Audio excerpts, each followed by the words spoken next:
வணக்கம். APR news சேனலுக்காக செய்தி வாசிப்பாளர் சாந்தி சிவா. திருவள்ளூர் மாவட்டம் பள்ளிப்பட்டு சார் பதிவாளர் சொகுசு காரில் 11 லட்சம் ரூபாய் பறிமுதல் செய்த லஞ்ச ஒழிப்புத்துறை போலீசார். திருவள்ளூர் மாவட்டம் பள்ளிப்பட்டு வட்டம் சார் பதிவாளர் அலுவலகத்தில் பணிபுரிபவர் ஸ்ரீதரன். இவர் விடுப்பில் சென்றுள்ளார்.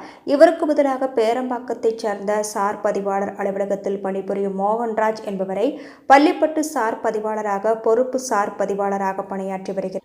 இவர் வியாழக்கிழமை மாலை பணி முடித்துவிட்டு சொகுசு காரில் திருவள்ளூரில் உள்ள அவர் வீட்டிற்கு புறப்படும் பொழுது இவரது காரை மடக்கி சந்தேகத்தின் அடிப்படையில் திருவள்ளூர் மாவட்ட லஞ்ச ஒழிப்புத்துறை போலீசார் சோதனை மேற்கொண்டனர்.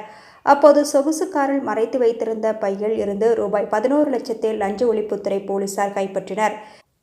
இந்த பணம் ஏது என்று பொறுப்பு சார் பதிவாளர் மோகன்ராஜிடம் லஞ்ச ஒழிப்புத்துறை போலீசார் கேள்வி எழுப்பினர். இந்த பணம் என்னுடையது இல்லை என்று அவர் மறுத்துவிட்டார்.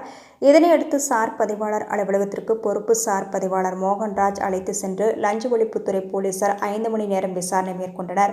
அப்போதும் இந்த பணம் என்னுடையது இல்லை என்று பொறுப்பு சார் பதிவாளர் மோகன்ராஜ் தெரிவித்தார். இந்த பணத்திற்கான உரிய விளக்கம் அளிக்க வேண்டும் என்று லஞ்ச ஒழிப்புத்துறை போலீசார் அவருக்கு தெரிவித்துள்ளனர். பணத்தையும் பறிமுதல் செய்துள்ளனர். சட்டத்திற்கு புறம்பாக இந்த பணம் சார் பதிவாளர் அலுவலகத்தில் பதிவு செய்யப்பட்ட வீட்டுமனைகளுக்கு வழங்கப்பட்டது அல்லது இவருக்கு புரோக்கராக செயல்பட்ட பத்திரப்பதிவு யார் என்று லஞ்ச ஒழிப்புத்துறை போலீசார் தீவிர விசாரணை மேற்கொண்டு வருகின்றனர். இந்த சம்பவம் பள்ளிப்பட்டு பகுதியில் பெரும் பரபரப்பை ஏற்படுத்தியுள்ளது.